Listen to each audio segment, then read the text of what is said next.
रामाय रामभद्राय रामचंद्राय वेधसे रघुनाथाय नाथाय श्री सीताया पतये नमः। श्री सीताया पतये नमः। श्री सीताया पतये नमः।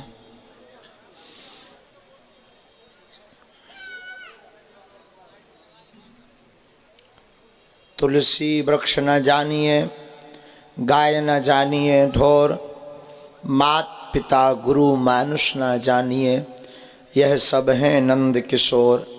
तुलसी सीता राम रट हिय राखो विश्वास, कबहूँ बिगड़त ना सुनी रामचंद्र के दास। रामचंद्र के दास।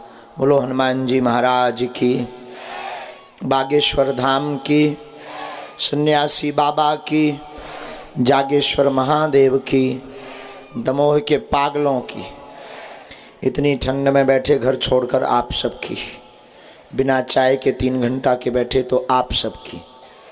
नमः पार्वती पतये। आज का सूत्र हमारे मन में आ रहा है, उच्चारण चाहे जैसा हो, आचरण ठीक होना चाहिए।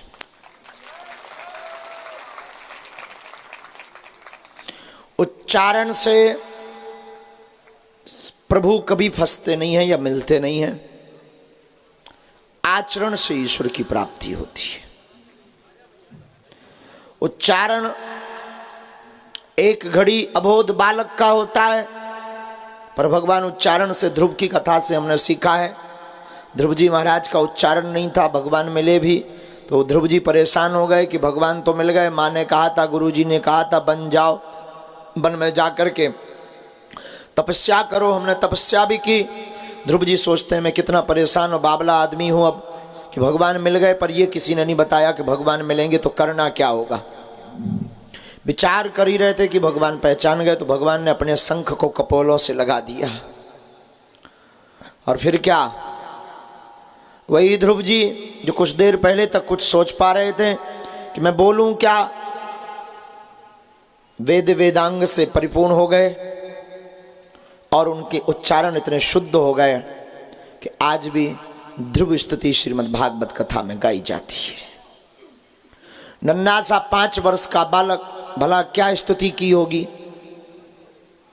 तो क्षमा करना, रात्रि काल में बैठे आज के पागल जितने भी युवान बैठे, तुम्हारी जिंदगी में ये सूत्र बहुत काम आएगा। और कोई भी हो, जरूरी नहीं कि उम्र के लिए तुम युवान हो, उम्र भले ही 55 की हो पर मन बचपन का रखना चाहिए। तो जिस अवस्था में भी आप बैठे, आज से ही एक सूत्र बांधकर आज की रात कुछ लेकर जाओ, और आज की रात में तुम यही लेकर जाओ कि तुम्हारा उच्चारण किस श्रेणी का है, तुम्हारा वक्तव्य कैसा है, वक्तव्य में बोलने वाले शब्दों की सीमितता क्या है, और शब्द किस कोटि के हैं, आपके बोलने का तरीका क्या है, अथवा आप भगवान को किन स्तुति से पुकार रहे हो।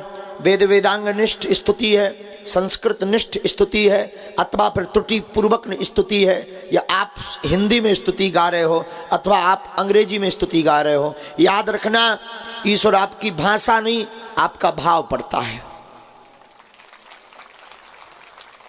भाषा कितनी भी शुद्ध और विशुद्ध हो, क्लिष्ट हो, क्लिष्ट संस्कृत अथवा क्लिष्ट हिंदी का प्रयोग करके आप ईश्वर को रिझाना चाहो तो ये तुम्हारी मूर्खता होगी, ये तुम्हारी भूलता होगी। और मेरे पागल ये बात बोलूं तो अतिशयोक्ति नहीं होगी कि तुम अपनी जिंदगी में हरदम घाटा खाओगे, क्योंकि ईश्वर कभी भाषा से नहीं मिलता, ईश्वर की कृपा भाव से मिलती है।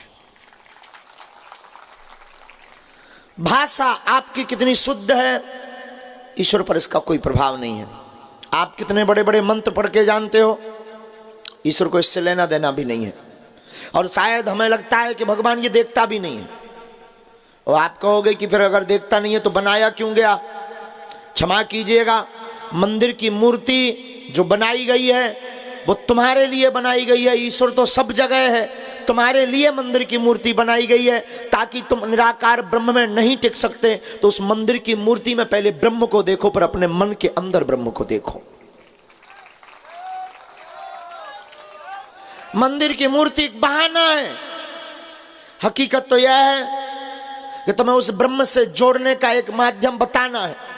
हकीकत तो यह है, मंदिर में मूर्ति स्थापित करके पूजा करना। क्षमा कीजिएगा, माफ कीजिएगा, तुम बाहर की मूर्ति की कितनी भी पूजा करो, अगर अंदर की मूर्ति की पूजा प्रारंभ नहीं की तो तुम्हारी जिंदगी और तुम्हारा जीवन यूं ही शून्य चला जाएगा। और एक दिन तो मरते मरते कहोगे भगवान नाम की कोई चीज नहीं है, हमें बुद्धू बनाया गया, पागल बनाया गया, और शायद तुम मरते मरते नास्तिक होकर मरोगे। मेरे पागलों, मंदिर की मूर्ति में चित्त जिस दिन तुम्हारा टिकने लगे उस दिन भीतर की मूर्ति की पूजा प्रारंभ कर देना। और ये एक माध्यम है। आज हम तुम्हारे लिए कुछ खास लेकर आए हैं। खोल दे पंख मेरे, खोल दे पंख मेरे, कहता है परिंदा उड़ान अभी बाकी है। खोल दे पंख मेरे, कहता है ये परिंदा उड़ान अभी बाकी है। जमीन नहीं मंजिल मेरी, अभी पूरा आसमान बाकी है।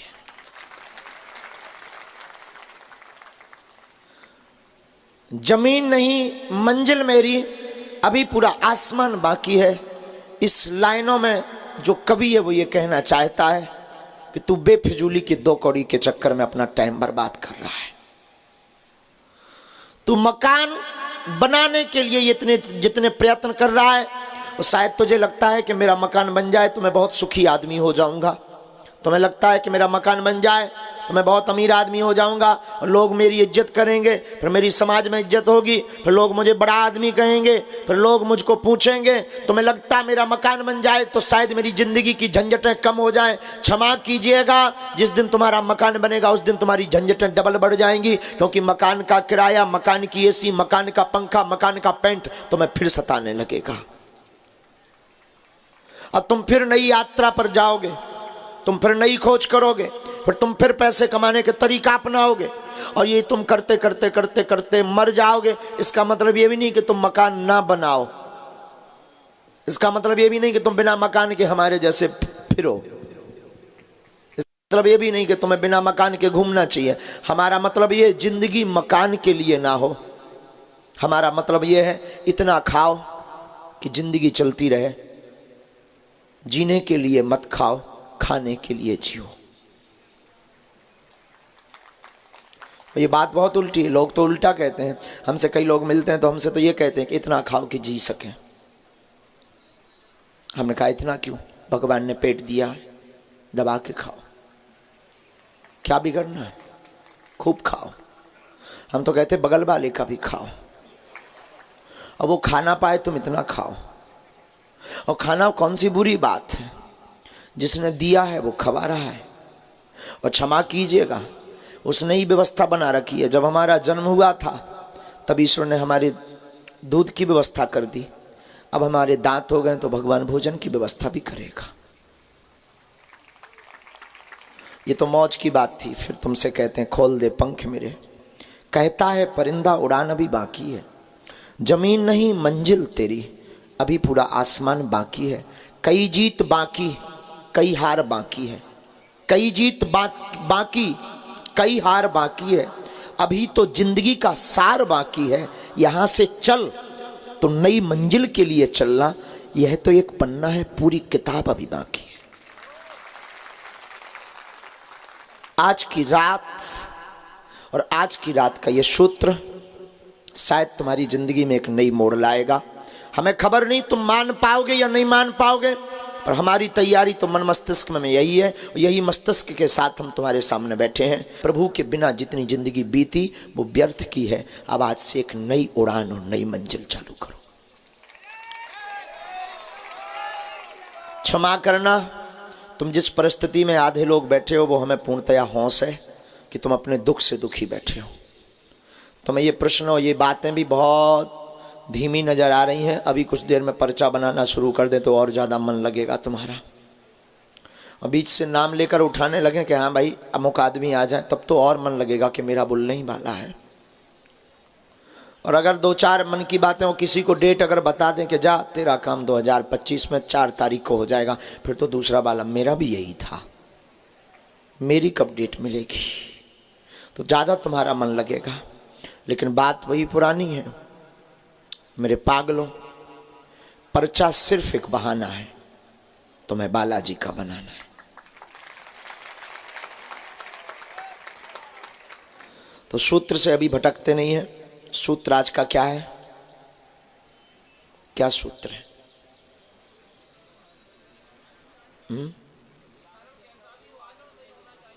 उच्चारण कैसा भी हो, आचरण सही होना चाहिए। ईश्वर क्या देखता है? आचरण देखता है। और तुम्हारे आचरण से अगर किसी को दिक्कत है तो तुम उसके लिए सोचना भी मत। हाँ, कई लोग यहाँ ऐसे बैठे हैं जिनके आचरण से लोगों को दिक्कत है। तुम पूजा क्यों करते इतनी? तुम उनके चक्कर में क्यों फंसे? कई लोग तो लड़कर आए हैं घर से, और कई लोग तो लड़ते हैं बागेश्वर के नाम से, और कई लोग तो लड़ चुके हैं बहुत ज्यादा। लेकिन बात ठीक है, लोग क्या कहते तुम इस चक्कर में मत पड़ो, तुम क्या कहते हो तुम इस चक्कर में पड़ो। लोग कहते रहेंगे, लोगों का काम है। क्या कहेंगे लोग? कुछ नहीं, जब तक जियोगे तब तक कुछ ना कुछ कहेंगे। और इंसान बहुत विचित्र होता है। जब तक तुमसे लोगों को काम है, दुनिया तुम्हारा नाम जय जयकार गुणगान करेगी, और देख लेगा कि तुम काम बनाने वाले नहीं हो, तो तुम्हारी महिमा मंडन करने वाला व्यक्ति जो 2 मिनट पहले जिंदाबाद के नारे लगा रहा होता है, वही मुर्दाबाद करता दिखाई पड़ेगा। और ये हमारा निजी अनुभव है। क्षमा करना, ये बात अगर बोले तो कोई बड़ी बात नहीं। यहाँ पर जितने भी 5,000 लोग, 10,000 लोग जितने भी बैठे हो, 2,000 5,000 लोग, हम तुमको अगर ये बात बताएं तुम सुनकर चौंक जाओगे। जितने लोग बैठे हैं, अगर एक झूठा वीडियो तुम्हें स्क्रीन पर दिखा दिया जाए, बागेश्वर महाराज पीते पकड़े गए, आधे से ज्यादा लोग कहेंगे हमें तो पहले ही उनकी आंखें लग रही थी। दूसरा हद पार कर देगा, दूसरा तुरंत बोलेगा हैं तब तो सीढ़ी से गिरते गिरते कल बचे हैं, लगता ज्यादा टुन्न हो गए थे। तीसरा तो सीमा पार कर देगा, उसके बाप ने भी नहीं देखा होगा कभी हमें, लेकिन वो इतना बोली, तीसरा तो हद पार। तीसरा बोलेगा हाँ मैंने एक बार देखा था, ये एकदम ऐसे ही डरे थे। ये दुनिया किसी की नहीं हुई, ना हो सकती। भगवान राम को नहीं छोड़ा है, तुम्हें कब छोड़ेंगे? और हमें तो छोड़ने ही वाले नहीं हैं, क्योंकि हम तो कई की बैंड बजा रहे हैं। बेचारे करोड़ों रुपए बर्बाद कर रहे हैं कि उनका धर्म बढ़ जाए, और हम तोड़ने में लगे हैं कि हम नहीं बढ़ने देंगे तुम्हें, कितना भी तुम खर्च करो। और हम भी बड़े विचित्र आदमी हैं, हमने भी लोगों को सलाह दे रखी कि कोई धर्म बदलने के नाम पर रुपया दे तो मना मत करना, तुम ना पचे पाओ तो हमें दे देना, पर धर्म मत छोड़ना।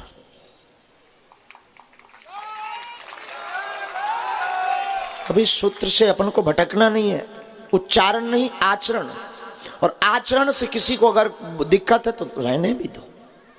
तुम्हारी पूजा करने से किसी को दिक्कत है तो रहने भी दो।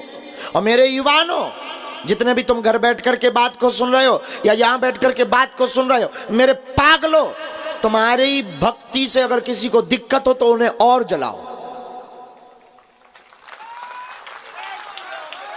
तुम्हारा हनुमान जी के पागलपन से अगर किसी को दिक्कत है, तुम हनुमान जी के प्रति या बागेश्वर बालाजी के प्रति पागल हो, तो उन्हें और मिर्चा लगाओ। अगर वो तुमसे बोले कि कहां तुम पाखंड के चक्कर में पड़े हो, तो तुम फिर बोलने लगो जय बागेश्वर धाम।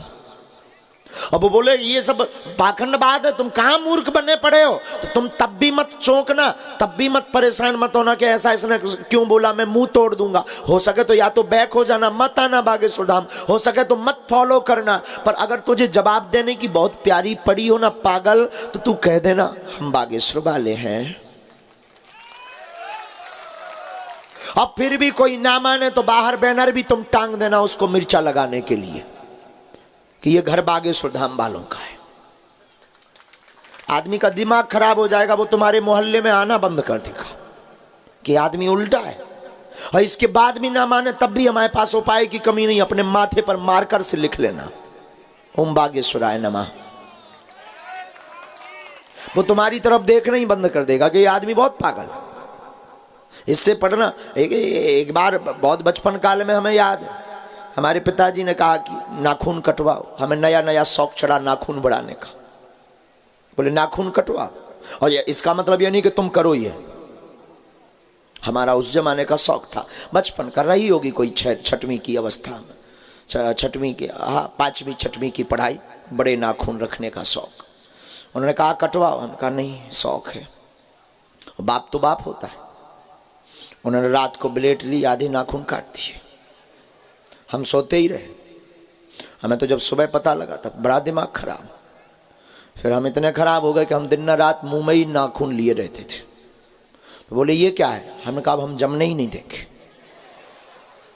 और भगवान की इतनी विचित्र कृपा कि एक दिन क्या हुआ, बहुत ज़्यादा दांत लग गया, नाखून फट गया, खून बहने लगा। बोले ये क्या है? हमने कहा नाखून जम रहा था, हमने मना कर दिया। वो हमको डॉक्टर के पास भी लेकर गए। उस जमाने में हमारे यहाँ पर एक बंगाली डॉक्टर आया नया नया, उसने हमारी मलहम पट्टी की। लगभग हमने पिताजी के 150-200 रुपया लगवा दिए। बोले ये क्या है? हमने कहा नाखून काटे हुए हैं। उसके बाद पिताजी ने आज तक हमसे किसी चीज को काटने के लिए नहीं कहा, क्योंकि उन्हें पता है कि आदमी सुधरना ही नहीं है। इसका मतलब ये नहीं कि हम पिताजी के विपरीत हैं और तुम होना मत। ये बचपन की बात है। अब पछता रहे हैं कि काश ना बड़ाए होते तो ये एक नई कहानी ना बनती। तो लोगों का काम है, लोग तो कहेंगे। और हम तो बहुत उल्टे आदमी हैं, अपने सिद्धांत में बहुत उल्टे हैं। जो व्यक्ति रोकता है अपनी भक्ति के लिए, अपने इष्ट के लिए, वो करते रहना चाहिए। क्योंकि हमें ईश्वर को उच्चारण से नहीं पाना है, हमें गुरु कृपा और ईश्वर की कृपा आचरण से पानी है। और आचरण अच्छे रखेंगे तो लोग जो बुरे आचरण वाले हैं वो तुमको घेरेंगे, क्योंकि वो चाहते हैं कि हमारी फौज बड़ी हो। हर पीने वाला चाहता है कि हमारे घर में भी एक पीने वाला होना चाहिए, ताकि साथ में लगाएंगे ठुमका। और घर में सब बिना पीने वाले हो, एक पीने वाले तो दिमाग खराब रहता है, क्योंकि उसे चुपके से पीना पड़ता है। तो वो ढूंढता है गांव में कोई मोहल्ला में मिल जाए, और मोहल्ला में मिल जाए तो इतनी घनिष्ठ दोस्ती कि पूरा परिवार मर जाए पर उनकी दोस्ती नहीं टूटती। साथ जिएंगे मरेंगे हम दोनों, चांद की फिजाओं तक चलेंगे हम दोनों। और अगर मोहल्ले में कोई ना हो तो गांव का मित्र ढूंढ लेते हैं। और गांव में भी यारी दोस्ती बड़ी तेज चलती है। क्यों? क्योंकि वो चाहता है कोई तो मिले, और इनके पास दम भी होता है।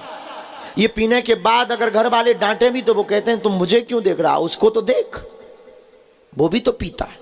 उसके घर वाले तो कभी नहीं लड़ते, तुम लड़ते हो। तो ये जो बुरे आचरण वाले लोग हैं ये चाहते ही हैं कि हमारी लॉबी बढ़े।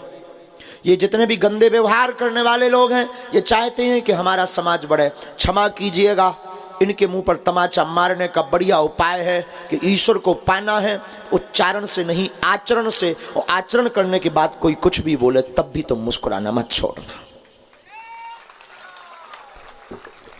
क्या कहेंगे लोग इसमें मत पढ़ना, कुछ भी नहीं कहेंगे, वो तो कहते ही हैं। तुम ना कुछ करो तो कहते हैं निठल्ला पड़ा है घर में, खाता रहता है अनाज, काम का नहीं है कुछ, बेईमान आदमी है, पड़े पड़े खाता है, कमाता नहीं है। कई लोग तो फिर जो पत्नी जिसकी कमाती है उस पर तो और गंदे आरोप लगते, लुगाई का कमाया खाता है, भाई का कमाया खाता है। तो लोग तो कहेंगे ही कहेंगे तुमसे, और लोग कहने से चूकते भी नहीं है। एक बार एक बाप और एक बेटा दोनों गधा लेकर चले, गधा बेचने गए। गधा बेचने गए, पैदल चले तो गांव के लोग मिले। बताओ कितना मूर्ख आदमी है ये दोनों, साथ में गधा लिए हैं, पैदल जा रहे हैं। उस जमाने में गधा की सवारी चलती। फिर क्या, दोनों ने कहा कि अपन को लोग मूर्ख कह रहे हैं, एक काम करो चलो गधा पे बैठते। दोनों गधा पर बैठे चले। आगे गांव मिला तो फिर 2-4 लोग मिल गए दमोह वाले, और दमोह वाले मिले तो दोनों हाथ ऐसे रख करके बोले क्या जमाना आ गया, निर्दयी जमाना आ गया। बेचारा पतला सा गधा और 2-2 सांड जैसे बैठे हैं। पिता बोला अपने बेटा से कि दिमाग खराब हो गया, लोग मुझ पर हंस रहे, तुझ पर भी हंस रहे। तो पुत्र बोला बाप क्या करूं? पिता बोला एक काम कर, तू बैठ, मैं पैदल चलता हूं, एक सवारी होगी। आगे बढ़े, छोटे छोटे बच्चे क्रिकेट खेल रहे थे। क्रिकेट खेलते हुए बच्चों ने देखा तो दोनों हाथ ऐसे लेके बैट हाथ में लेकर के बोले क्या जमाना आ गया, बूढ़े बाप को पैदल चला रहा है, खुद सांड जैसा गधा पे बैठा है। बेटा बोला पिताजी तुमने हमारी बेइज्जती करवा दी, देखो क्या कह रहे हैं लोग। तो पिता बोला अब करूं क्या? बेटा बोला एक काम करो बापू तू चढ़ मैं पैदल चलता हूं। फिर आगे बढ़े तो कुछ बूढ़े मिले, वो दमोह नाके वाले बूढ़े लोग मिले। तो उन्होंने कहा घोर कलयुग आ गया, कलयुग की भी हद होती है। 16 साल का बेचारा छोटा सा बच्चा पैदल चल रहा है और ये 60 साल का बुढ़ा सांड जैसा गधे पर बैठकर जा रहा है। बाप बोला बेटा मेरी भी बेइज्जती हो गई। बेटा बोला बापू अब करूं क्या? अब इनके पास कोई रास्ता भी नहीं बचा, अब तो एक ही रास्ता बचा है कि गधे को ही पीठ पे उठाओ, क्योंकि बैठ तो सकते नहीं है। लकड़ी इन्होंने खोज भी ली, ये भी इतने बड़े दमोह के आदमी भी, तो ये भी इतने बड़े वाले बदमाश। इनने एक लकड़ी खोजी, एक रस्सी ली, गधों को उल्टा किया, उस गधे को उल्टा करके चारों पैर लकड़ी में बांधे, एक कंधे पर पिता ने रखा, एक पर पुत्र ने रखा, चल पड़े। आगे निकले ही होंगे, सागर की गली में एक नदी पड़ी।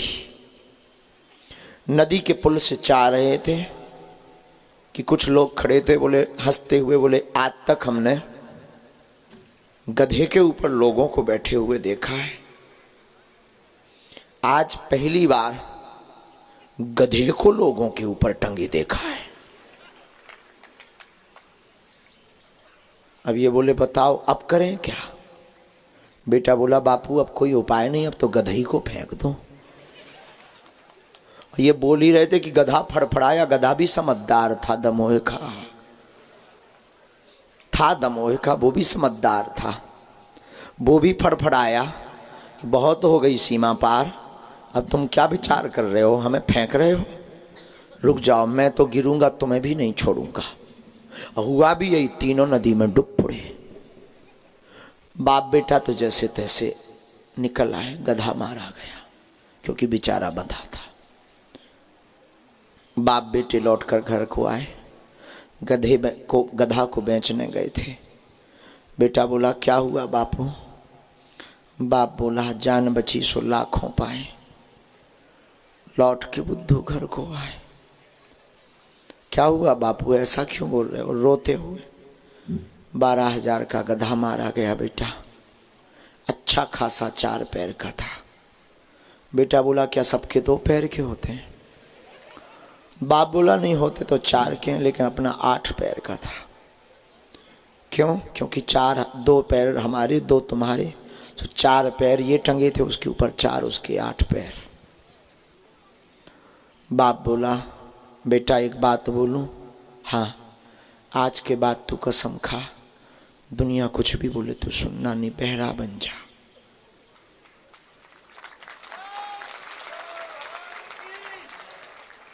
क्योंकि ना गधा बैठने में शांति, न गधा को पैदल चलाने में शांति, न गधा को टांगने के बाद शांति, गधा मरने के बाद भी शांति नहीं मिली।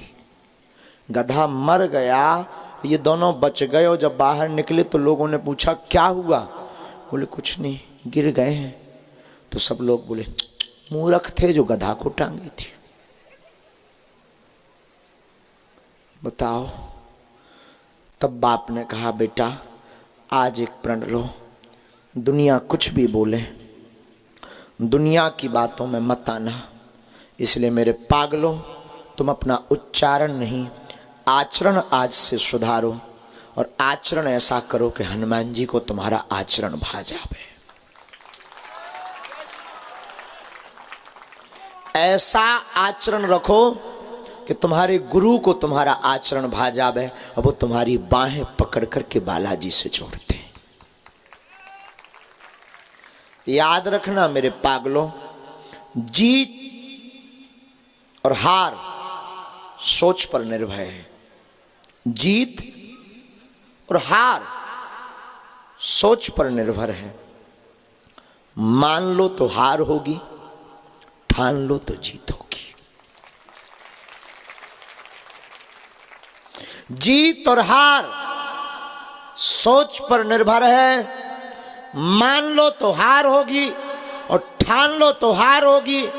इस तात्पर्य कहने का मेरा पागलो यह है, जितने भी तुम यहां बैठे हो, आज से अभी से जो तुम ठान लो, हनुमान जी को केंद्र में रखकर तुम दुनिया की वो उपलब्धि पाओगे पाओगे पाओगे, कोई ताकत रोक नहीं सकती है।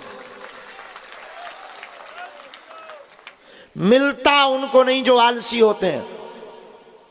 और क्षमा कीजिएगा, तुम लोगों पर हमें कई बार तरस आता है, अपने आप पर भी तरस आता है और तुम पर भी तरस आता है कि बहुत नंबर एक के बदमाश आदमी हो, कोई सो रहा हो तो जगाना सरल है कि उठ जा, जाग, कोई आया है।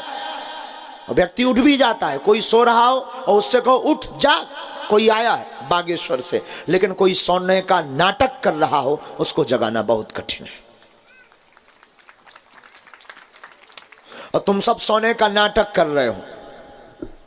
अगर सोए हुए होते तो अब तक तुम जाग जाते, और अब तक तुम ऐसे जाग जाते कि तुम्हारे मस्तक पर तिलक होता, तुम्हारी जिह्वा पर हनुमान जी का नाम होता और तुम्हारे ध्यान में सन्यासी बाबा होते।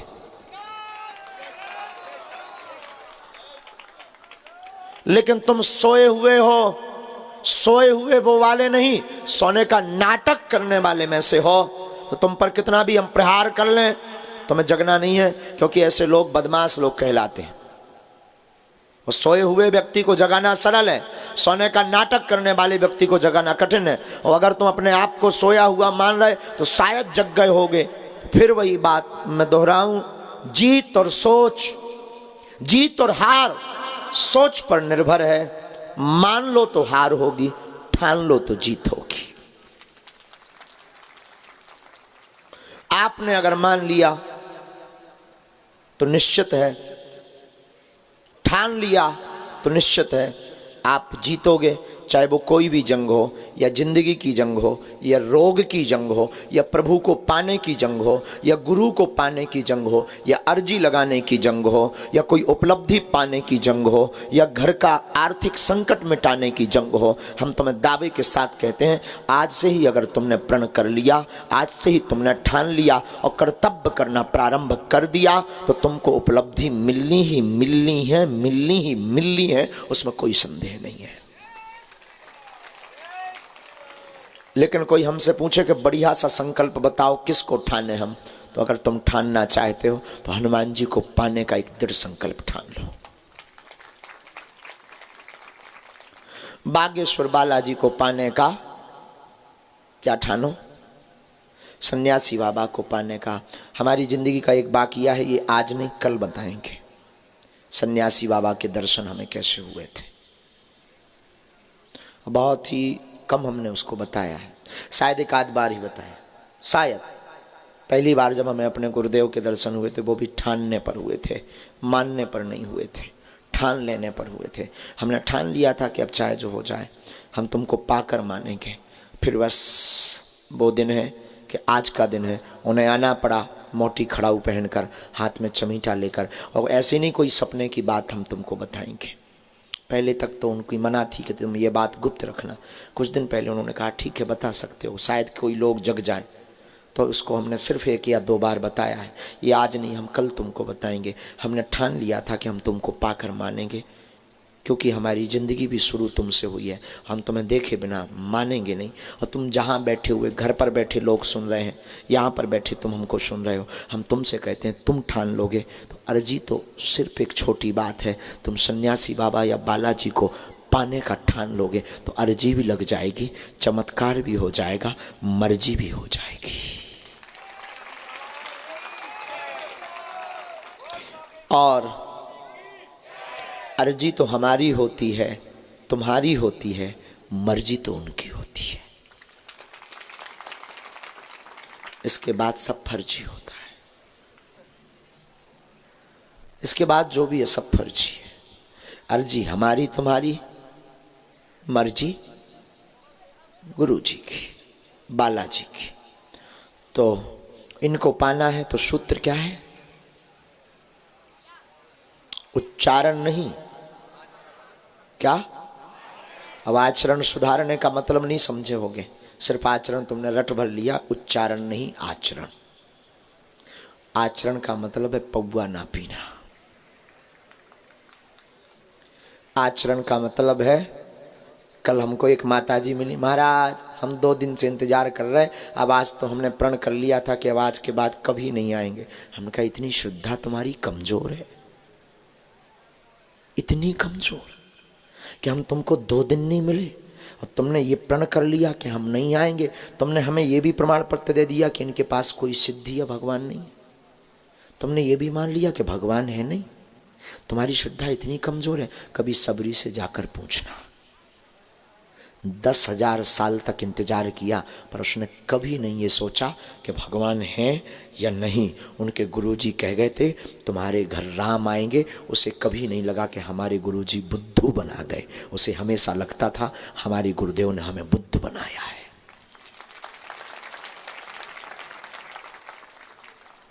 और तुम्हारी अर्जी अगर नहीं भी लगी, तुम्हारा पर्चा नहीं बना, तो तुम क्या मान रहे हो? तुम पे कृपा नहीं है? तुम क्या समझ रहे हो कि भगवान तुमसे रुष्ट है?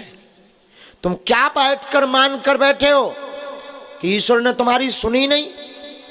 तुम क्या मान बैठे हो कि भगवान तुम्हारी मन की बात पढ़ नहीं पाया? तुम्हारा पर्चा नहीं बना तो तुमने क्या मान लिया कि भगवान दीन दुखियों की सुनता नहीं है? तुम्हारी अर्जी नहीं लग पाई तो तुमने ये मान लिया कि भगवान गरीबों की नहीं सपोर्ट वालों की सुनता है। तुम्हारी अर्जी नहीं लग पाई तो तुमने ये भी मान लिया कि भगवान है भी नहीं, शक्तियां भी है नहीं। मैं इतनी परेशान, मेरा परेशानी प्रभु को नहीं दिखाई पड़ता क्या?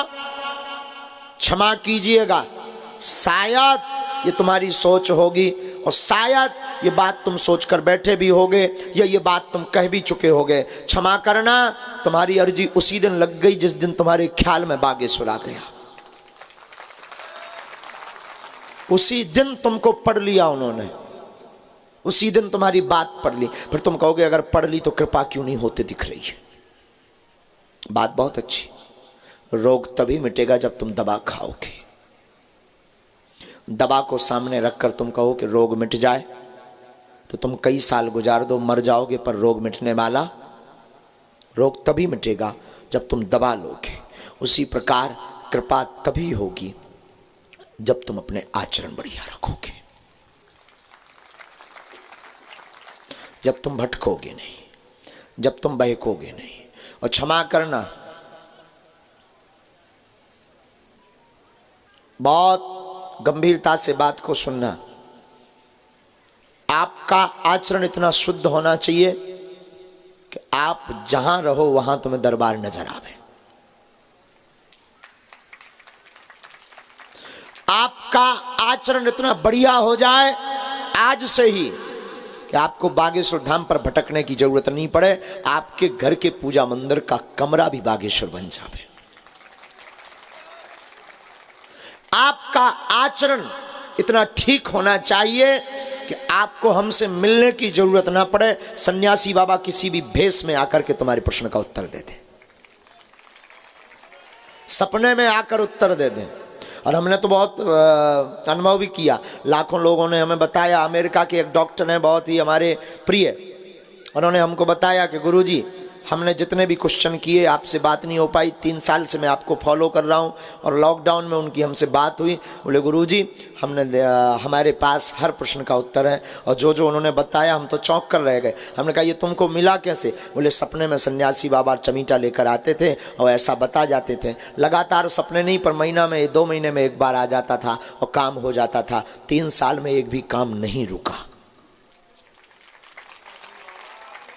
ये कोई हम तुमको ये बता करके तुम्हें प्रलोभन भी नहीं देना चाहते कि तुम सन्यासी बाबा से जुड़ो। हमारी श्रद्धा उनके प्रति है, इसलिए हम बोल रहे हैं। तुम्हारी जिस गुरु के प्रति श्रद्धा हो तुम उसको लिए ऐसा जुड़ो। ये भी होश में सुनना। इसका मतलब ये भी नहीं कि हम ये माइक पकड़ करके एडवर्टाइजमेंट करने के लिए बैठे हैं। और बात जरूरी भी नहीं कि ये बागेश्वर की बात बता रहे हैं तो तुम्हें बागेश्वर जाना होगा। बागेश्वर से बांके बिहारी भी हो सकता है, अवध बिहारी भी हो सकता है, आपकी भगवती माँ भी हो सकती हैं, पराम्बा माता भी हो सकती हैं। हम तो अपना लॉजिक बोल रहे हैं जिनसे हमने पाया है। और क्षमा कीजिएगा, जिसकी प्यास जहां बुझे उसके लिए वही समुद्र है। हमको प्यास यहां लगी और कोई पत्रकार महोदय हमारे पास आवे कि तुम हमारे साथ मुंबई चलो, बहुत भरा समुद्र भरा पड़ा है, खूब पियो पानी, तब तक तो देर भी हो जाएगी। यहां प्यास है, यहाँ बुझे तो बात बने, और जिसकी प्यास जहाँ बुझे उसके लिए वहीं समुद्र है। हमारी प्यास हमारी बागेश्वर बालाजी से बुझ रही है, बस झंझट खत्म। हमें अब हौस नहीं है कि भारत में और क्या है, हमें अपने फोकस में अपने बालाजी दिखाई पड़ रहे हैं। और तुम्हारी भी प्यास अगर तुम बुझाना चाहते हो तो तुम्हारी दृष्टि में ये बात होनी चाहिए। जिस दिन तुम्हारी दृष्टि में सिर्फ बालाजी होंगे उस दिन तुम्हारी प्यास बुझना शुरू हो जाएगी। पर तुम्हें भी ये हौस नहीं होगा कि दुनिया क्या कह रही है, क्या कहेंगे लोग। कुछ नहीं कहेंगे, वो कहते रहेंगे, तुम काम करते रहोगे। इसलिए मेरे पागलों, उच्चारण नहीं, क्या सुधारो, आचरण सुधारो। आज का सूत्र हम विराम करेंगे, प्रश्नोत्तरी शुरू करेंगे, क्योंकि हमें क्रिकेट खेलने जाना है। और क्षमा करो, आप ये भी मत सोचना कि आप प्लेयर बन जाओगे, साथ चले जाओगे, नहीं। क्योंकि हमारी आदत है, हम कोई भी खेल हो जीतना जानते हैं। तो प्लेयर भी हमारा होता है, पवेलियन भी हमारा होता है। हाँ, हमारी आदत बहुत बुरी है, हम कोई भी खेल खेलें जीतना जानते हैं। इसलिए प्लेयर भी अपना रखते हैं, एम्पायर भी अपना रखते हैं। और ये तुम्हें अगर ना पता हो तो जितने भी लोग हमारे साथ खेलते हैं उन्हें पता है, एम्पायर भी हमारा होता है, प्लेयर भी हमारे होते हैं, बैट बॉल भी हमारी होती है, स्टंप भी हमारे होते हैं। कब लुढ़कना है वो खुद बताता है, पूछ के लुढ़कता है, पूछ के लुढ़कता है। तो जो हमने क्रिकेट का बता दिया कि तुम वहाँ जाके पहले ही घेर लो, तो तुम सोचो कि हम भी बॉलिंग करेंगे, तो नहीं। इसलिए प्रश्नोत्तरी की कुछ चर्चा हम करते हैं, फिर आप लोग भी। आज के सूत्र में समझ में आया कुछ? क्या आया? बोलो ना। हैं? सुधर जाएगा कि अभी भी पौआ चलता रहेगा? सुधर जाएगा ना? बोलो। अच्छा, आज से कौन कौन बालाजी का हो गया? झूठे मूठे कि जोश वाले? हौस वाले कि जोश वाले? हाँ? अच्छा, मान लीजिए पर्चा ना बन पाए तो, मिलना ना हो पाए तो? कभी नहीं मिलना। Thank you, thank you my dear sister, thank you.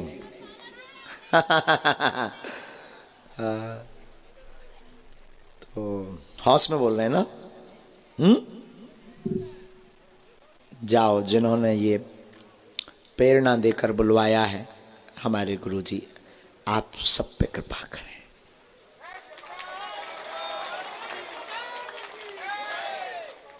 हमारे बालाजी खुशियों की झोली तुम्हारी भरे।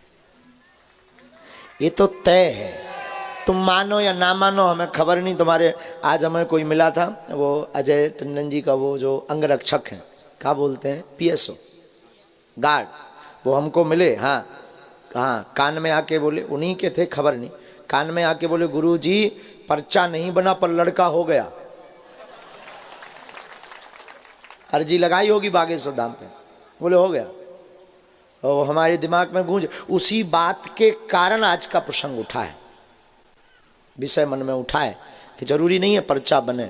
भाई उसे तो खबर है ना जो पर्चा बनवाता है।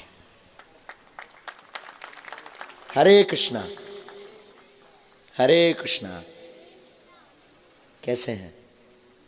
बढ़िया, मृदंग बजी, आनंद आ गया। श्रील प्रभुपाद स्वामी जी की याद आ गई, आनंद आ गया। क्या गजब। एक महापुरुष हुए श्रील प्रभुपाद जी, जिनके ये सब डिवोटी हैं, महापुरुष, बहुत अद्भुत महापुरुष, जिन्होंने विदेशी धरती पर अंग्रेजों को भी नचाया। हाँ, नचाना बहुत बड़ी बात है। हमने तो ठटरी है बारी। हाँ, और ठटरी बारने में और नचाने में बहुत अंतर है।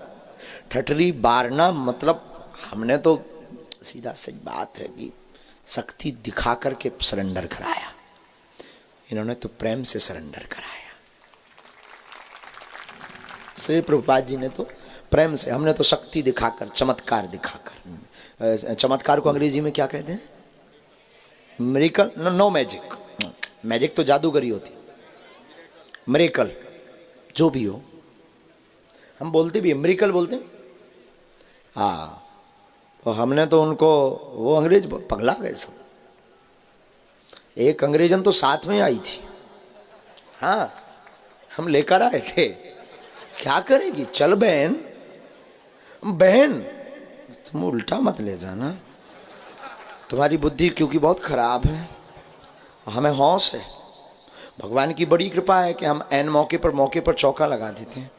एक बहन जी ने हमको रुपया दिए 36,000, पीले चावल, पगड़ी और एक कपड़ा, और वो दिए, बोले जो सन्यासी बाबा ने आज्ञा दिया स्वीकार करो। हमने कर भी लिया। फिर बाद में होश आया कि रुपया काहे के, बाद में पता लगा कि लगन आ गई। हाँ, कब की बात है, कब की बात है, कहाँ गए हैं पीएसओ साहब? है 8 दिन हो गए। फिर हमने पुलिस को भी बताया, ये साथ में ही लगे थे तो इन्हीं ने दिया। हमने कहा ये वापस कर, वाईफाई बोल गया, वाईफाई बोल गया। और जैसे ही बोला तो हमने वो वापस दिए, तो उन्होंने कहा ये आप क्यों वापस कर? हमने कहा बहन रखो। वो बोली बहन मत बोलो।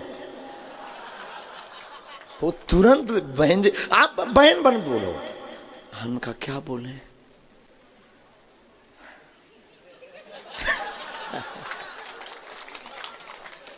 ये कथा मंच पे नहीं बता सकते, तो यहां बता दे। कथा मंच पे बताएंगे तो लोग कहेंगे कितना पगला है, सठे आ गया है।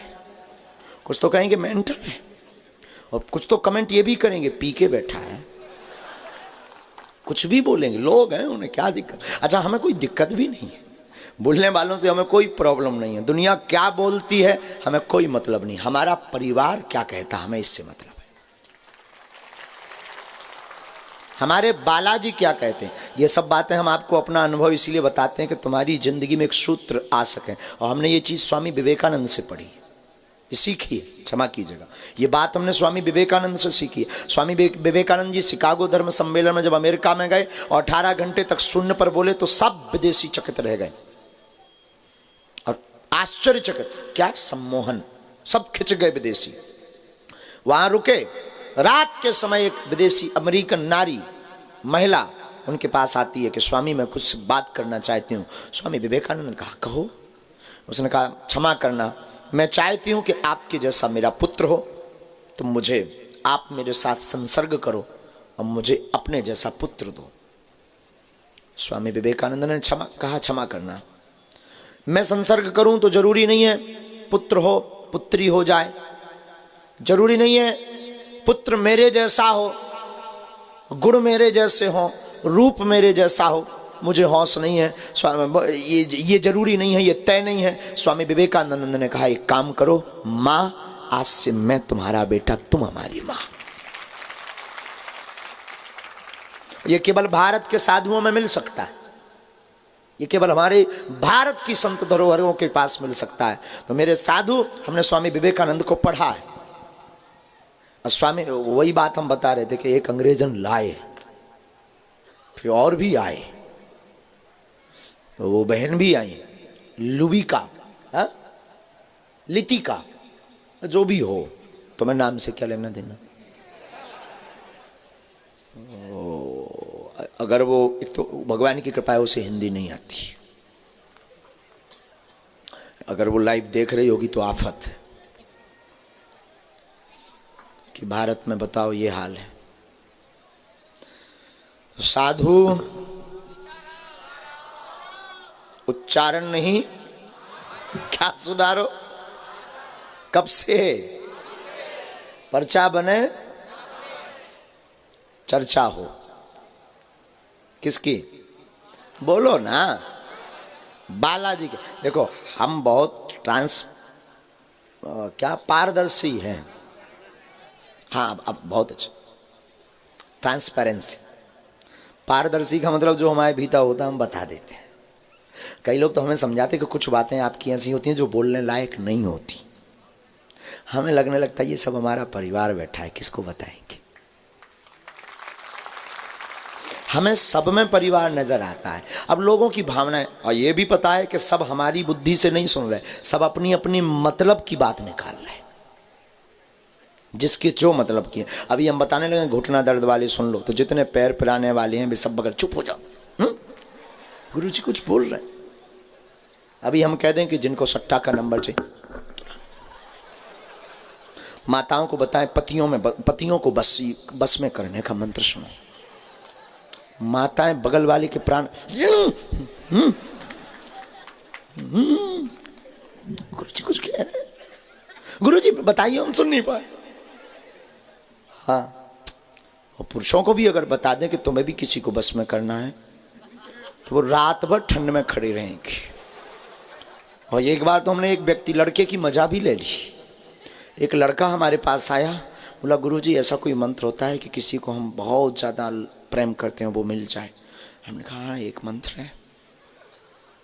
11 दिन हमारे पीछे पड़ा रहा। 11 दिन। हमने कहा भोजन किया? बोले 3 दिन। हमने कहा इतना ज़्यादा? बोला गुरु जी आप तो बोलो, हम उसके लिए कुछ भी कर सकते हैं, मंत्र मिल जाए। हम कहा क्या करेगा? बोले जाति प्रयोग करेंगे, बस पावरफुल होना चाहिए।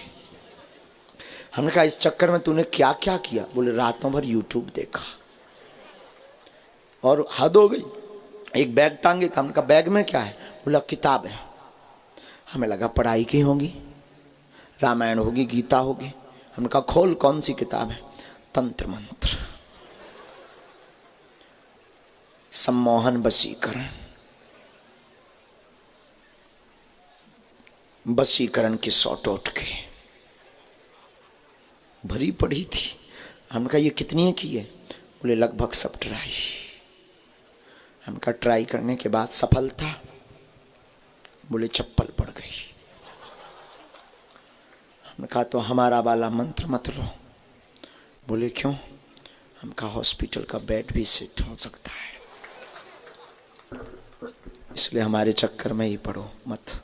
लेकिन वो पीछे पड़ा रहा तो 12वें दिन हमने मंत्र भी दे दिया। तुम्हें भी दे दें? ले लो। नहीं काम आएगा। निकालो मोबाइल, लिखो, निकालो। कुछ लोग नीचे निकाल के रिकॉर्ड करके रख लेंगे। बाहर इसलिए नहीं क्योंकि मना करना है ना।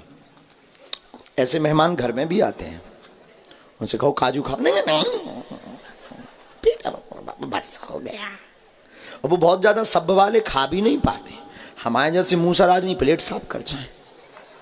और जो बहुत ज्यादा बट में रहता, सब में रहता, वो काजू भी खाता तो एक उठाए बड़े आराम से। मतलब काजू को लगेगा कि स्लो पॉइजन मिला है। हाँ, काजू की हमारे जैसे चटर पटर मिक्सचर मशीन कैसी हत्या हो जाए। हाँ, तो कई लोग ऐसे होते हैं। अब कई लोग क्या करेंगे, नीचे मोबाइल ऑन कर लेंगे। तो ले लो मंत्र, वशीकरण काम आएगा, माताओं के तो आएगा। करो चलो। 12वें दिन जो हमने उसको मंत्र दिया था वो ये था, वशीकरण एक मंत्र है, तज दे बचन कठोर।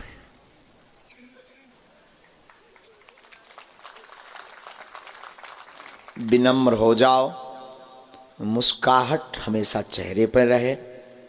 जो मिले उसको ये लगना चाहिए कि आपकी मुस्कुराहट से उस व्यक्ति के चेहरे पर खुशी आ गई है। यही वशीकरण है। और ये जवाब हमने मिश्रा जी को दिया है। ये जो मिश्रा जी खड़े ना, कैमरा कर रहा हूं, इनके साथ वाले कहाँ गए? आप ही थे ना श्रीमान जी साथ? क्योंकि ये हमको पूछे कि गुरुजी आपके पास कौन सा ऐसा मंत्र है जो आप ऐसा ऐसा ऐसा कुछ कर देते हो, तो सब इनका ऐसा कहना था। तब उस वक्त तो हमने कुछ नहीं बोला, हम हंसे खूब। लेकिन आज हमें मौका मिल गया। तो वशीकरण मंत्र है सरलता। क्या? और तुम भी चाहते हो तो जो मिले उसको अपना बनाओ, कुछ नहीं बिगड़ना तुम्हारा। सब अपने, कोई ईर्षा नहीं, कोई द्वेष नहीं। तुम सुनकर चौंक जाओगे। अभी कुछ दिन पहले हमको कुछ लोग गाली बक रहे थे, हमारे नाम से अनशन कर रहे थे। वही लोग हमारे पास माफी मांगने आए, हमने उनको क्षमा भी कर दी। हाँ, और हमारे आसपास वाले बहुत परेशान, आसपास वाले बोले आप बुद्धू हो क्या, आप पागल हो, आप भोले हो एकदम, कुछ भी। हमने इनको कहा ठीक है ना। वो गाली बक रहे थे, अब स्तुति कर रहे हैं।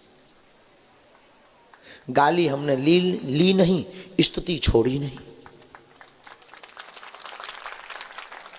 क्या देख, मान लो कोई हमें गाली दे रहा तो लेना ना लेना ये तो हमारा काम है। अगर तुम हमें गाली दो, हम जब स्वीकार करेंगे तभी तो देना तुम्हारा सफल है, और स्वीकार नहीं करेंगे तो तुम्हारी गाली तुम्हें चिपक जाएगी। और हम तो एक बढ़िया सूत्र पकड़े भी हैं, सेम टू यू। कोई ऐसा वैसा कुछ बोलता भी है तो हम धीरे से बोल देते हैं सेम टू यू, गाली भर में है, गाली भर में सेम टू यू, झंझट खत्म। तुम्हारे लिए भी काम का है। ये जितनी बातें हैं हम तुम्हें बता रहे, हंसाने के लिए नहीं, जगाने के लिए। किस लिए बता रहे हैं? बोलो ना, काम आएंगी, रख लो तो ठीक है, नहीं तो हमारी तो निकल ही गई। तो आचरण सुधारो, उच्चारण नहीं। क्या सुधारो? आज से बालाजी का कौन कौन? सब। जोश में कि हौस में? बागेश्वर सन्यासी बाबा का कौन कौन? जोश में कि हौस में? पक्का? सनातन के लिए एक कौन कौन? सब। जाओ, जो घर बैठे अर्जी लगाओ उसकी कृपा हो जाए।